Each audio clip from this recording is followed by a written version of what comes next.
వైయక్తిక భేదాలు పార్ట్ 2 చూద్దాము. 21st bit. అధికంగా సృజనాత్మకత ఉన్న పిల్లల్లో నిలకడగా ఉండని లక్షణం. ఎక్కువ సృజనాత్మకతగా పిల్లల్లో నిలకడగా ఉండని లక్షణం ఏంటంటే అత్యంత అధిక ప్రజ్ఞ.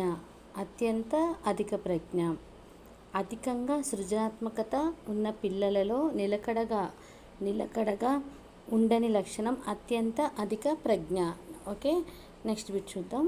వైగోట్స్కీ ప్రకారం పూర్వ పాఠశాల విద్యార్థులు తమ ప్రవర్తనను నిర్దేశించుకొనుటలో తమలో తాము మాట్లాడుకుంటారు. వైగోట్స్కీ ప్రకారం ఏంటంటే పూర్వ పాఠశాల విద్యార్థులు తమ ప్రవర్తనను నిర్దేశించుకొనుటకు తమలో తామే మాట్లాడుకుంటూ ఉంటారు. దీన్ని ఏమంటారంటే ప్రైవేట్ ప్రసంగం అని అంటారు. ప్రైవేట్ ప్రసంగం.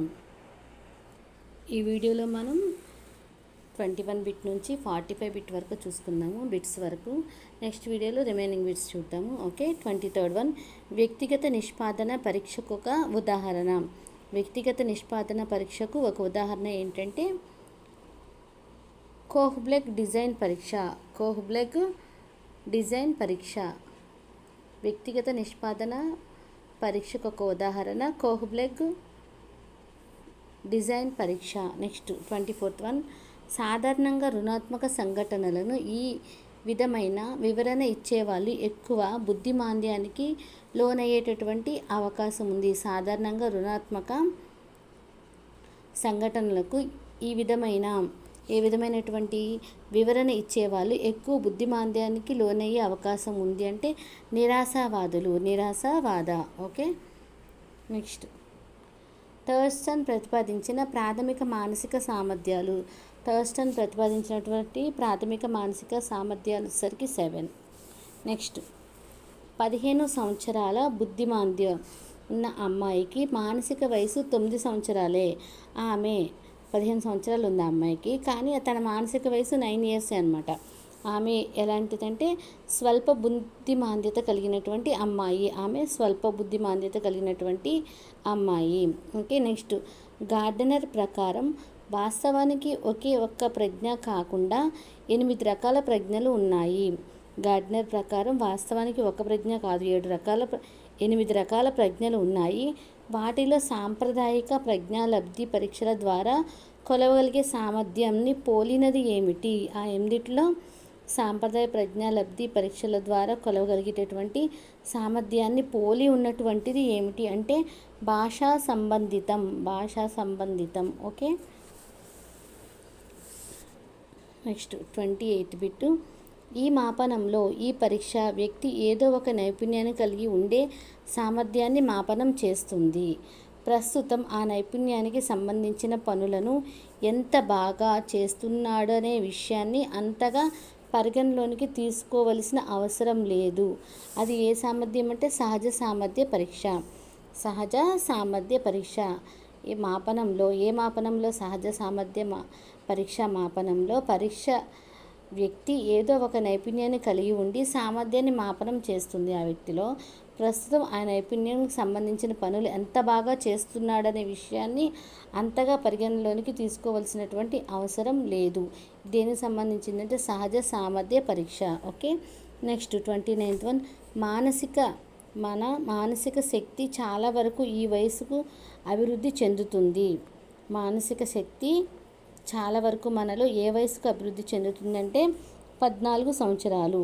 నిదాన అభ్యాసకుల ఐక్యూ ఎంత? నిదాన అభ్యాసకుల ఐక్యూ 70 to 89 మధ్యలో ఉంటుంది. ఓకే,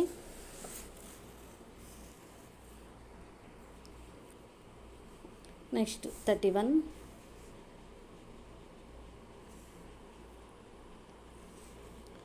సామూహిక కారక సిద్ధాంతాన్ని ప్రతిపాదించింది ఎల్.ఎల్. థర్స్టన్.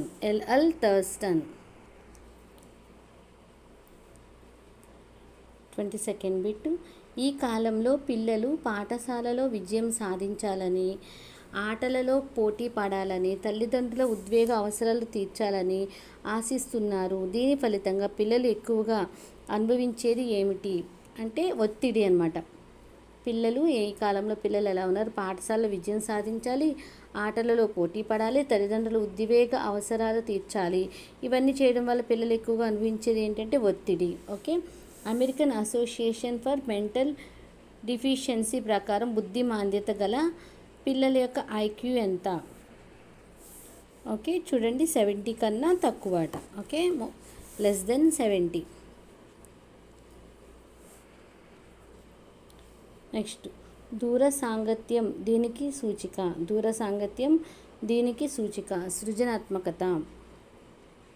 Okay, next bit. సగటు ప్రజ్ఞావంతుల ఐక్యూ వ్యాప్తి ఎంత అంటే 90 to 109.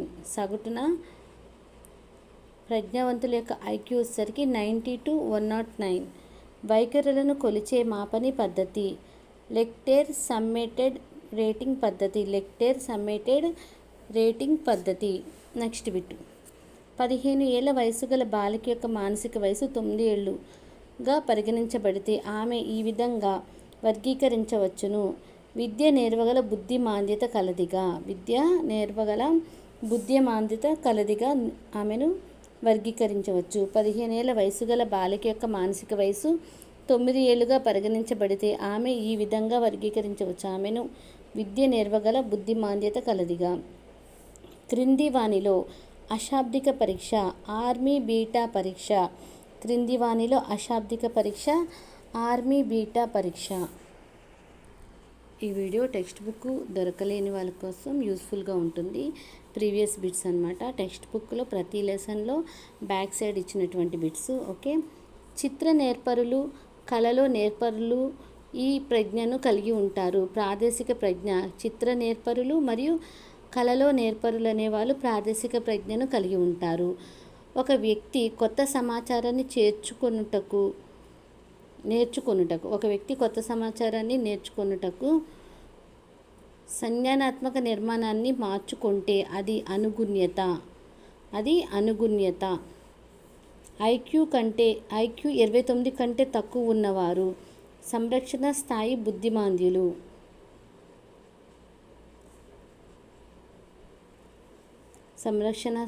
బుద్ధిమాంద్యులు. ద్వికారక ప్రజ్ఞా సిద్ధాంతాన్ని ప్రతిపాదించింది చార్లెస్ స్పియర్మన్. ద్వికారక సిద్ధాంతాన్ని ప్రతిపాదించింది చార్లెస్ స్పియర్మన్. క్రింది వానిలో సృజనాత్మక పరీక్షలలో సంబంధం కలవారు టొర్రన్స్. క్రింది వానిలో సృజనాత్మక పరీక్షలలో సంబంధం కలిగిన వారు ఎవరంటే టొర్రన్స్. 1905 మొట్టమొదటి ప్రజ్ఞా నిరీక్షను రూపొందించినది. 1905లో మొట్టమొదటిగా ప్రజ్ఞా నిరీక్షను రూపొందించిన వారు ఆల్ఫ్రెడ్ బీనే. గిల్ఫర్డ్ ప్రకారం సృజనాత్మకతలోని 3 మితులలో 2 ధారాళత, సమ్యత అయిన మూడవది ఏంటి? ఫస్ట్ది ధారాళత, రెండవది సమ్యత అయిన మూడవది ఏంటంటే వాస్తవికత. గిల్ఫర్డ్ ప్రకారం సృజనాత్మకతలోని 3 మితులలో 2 ధారాళత మరియు సమ్యత అయిన మూడవది ఏంటంటే వాస్తవికత. ఈ వీడియో మీకు యూస్ఫుల్గా ఉంటే సబ్స్క్రైబ్.